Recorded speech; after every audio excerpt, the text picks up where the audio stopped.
आदर्श शिक्षा निकेतन high school class 10th। आज मैंने जो व्याकरण में आपको पर्यायवाची और विलोम वगैरह सारे शब्द करा दिए थे, अलंकार आप लेसन कर चुके हैं।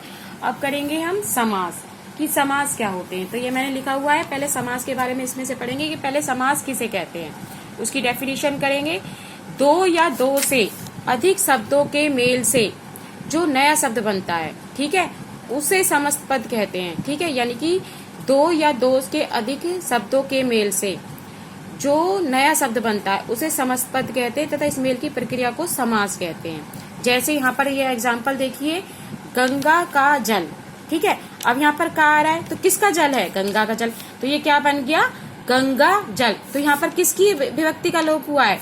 का। ठीक है भाई, गंगा का जल, तो गंगा के जल को क्या कहेंगे? गंगा जल। तो ठीक है, तो इसमें दो पदों को मिलने से एक पद बन गया, तो उसको कहते हैं समास। और समास का विग्रह किसे कहते हैं? भाई समास विग्रह किसे कहते हैं? समस्त पद को पृथक पृथक अर्थात अलग अलग करके लिखने की जो प्रक्रिया होती है, उस प्रक्रिया को समास का विग्रह कहते हैं। जैसे समस्त पदों के पृथक पृथक अर्थात अलग अलग करके लिखने की जो प्रक्रिया होती है उसे हम समास कहते हैं। ठीक है, तो जैसे घुड़सवार है तो किसको कहेंगे? घुड़सवार। जो घोड़े पर सवार है उसको कहेंगे हम घुड़सवार। उसी प्रकार हवन सामग्री, तो हवन सामग्री किसको कहेंगे? हवन के लिए सामग्री, जो हवन करने के लिए सामग्री लाई जाएगी तो उसे क्या कहेंगे? हवन सामग्री। जैसे महात्मा, महान है जो आत्मा। ठीक है, तो अलग अलग करके जो लिखने की प्रक्रिया होती है उसको समास का विग्रह कहते हैं। समझ में आ गया? अब आपने दो क्वेश्चंस किए यहाँ पर कि समास किसे कहते हैं और समास विग्रह किसे कहते हैं। अब पढ़ेंगे कि समास के कितने भेद होते हैं। समास के 6 भेद होते हैं। नंबर 1 अव्ययभाव समास, तत्पुरुष समास, द्विगु समास, द्वंद्व समास, कर्मधारय समास और बहुवीर्य समास। समझ में आ गया सभी को? कितने पार्ट्स होते हैं इसके? 6 होते हैं। अव्ययभाव समास, तत्पुरुष समास, द्विगु समास, द्वंद्व समास, कर्मधारय समास और बहुवीर्य समास। ठीक है, अब सबसे पहले हम करेंगे अव्ययभाव की समास की डेफिनेशन की। अव्ययभाव समास किसे कहते हैं? इस समास में पूर्ववत अव्यय होता है। ठीक है, पूर्ववत के अव्यय होने से समस्त पद में अव्यय हो जाता है, इसी कारण इसे अव्ययभाव समास कहते हैं। दोबारा देखो, इस समास में पूर्ववत अव्यय होता है। ठीक है, और पूर्व पद के अव्यय होने से समस्त पद में अव्यय आ जाता है। जैसे यहाँ पर दे रखा है भाई आजन्म, इस एग्जाम्पल को समझो। आजन्म, आजन्म किसे कहेंगे? कि जो जन्म से लेकर होता है उसको कहते हैं आजन्म। तो इसमें पूर्व पद हो गया आजन्म, जो पूरे जन्म में होता है।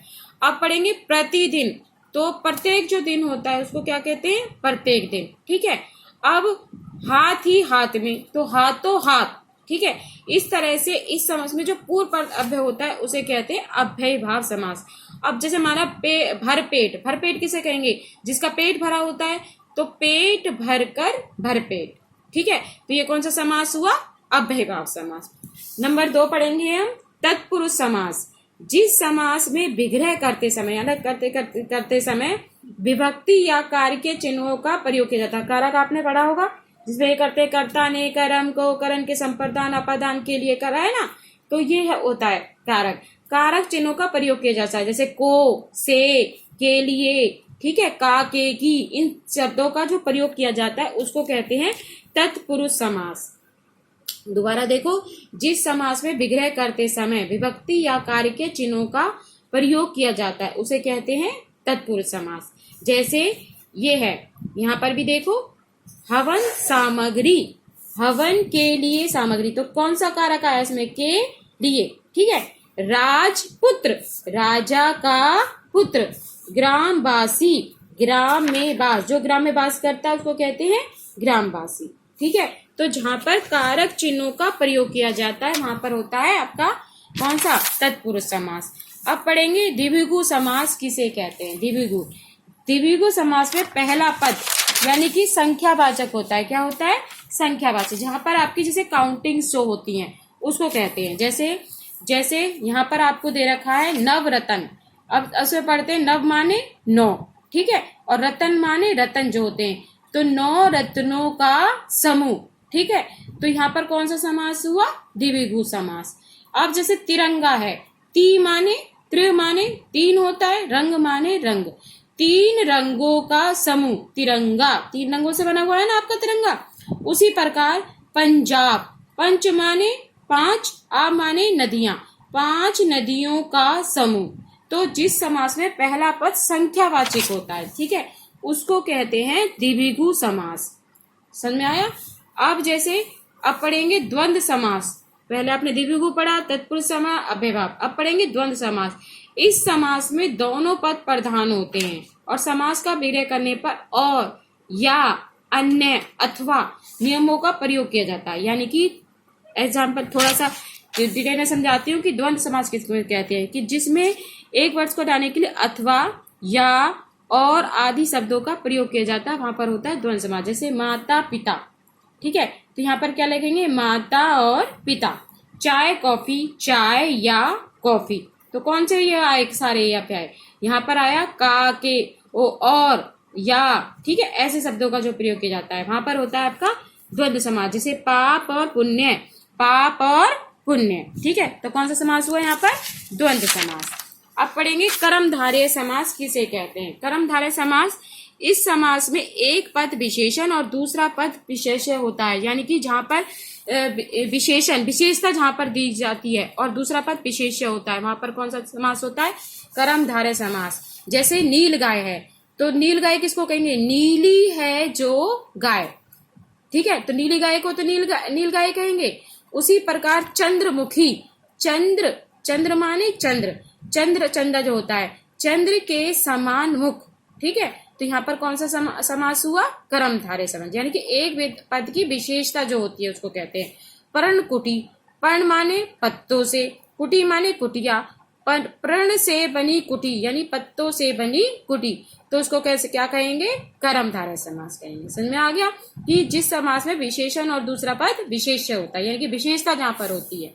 अब पढ़ेंगे बहुवीर्य समास। इस समास का जो विग्रह करते समय समस्त जो पद होते किसी अन्य पर्यायवाची बन जाते हैं, ठीक है, जैसे पर्यायवाची जो अन्य, जैसे यहाँ पर लंबोदर है, तो जब पर्यायवाची करेंगे गणेश का, तो गजानन, गणेश, लंबोदर ये आते हैं ना, तो जब जिस पद का दूसरा पर्यायवाची बन जाता है वहां पर होता है आपका बहुवीर्य समास। जैसे लंबोदर है यहाँ पर, ठीक है, तो गणेश जी का नाम है ना लंबोदर, तो क्या लिखेंगे, लंबा है उधर जिसका, किसका उधर लंबा है, गणेश जी का, तो लंबा है उधर जिसका अर्थात गणेश।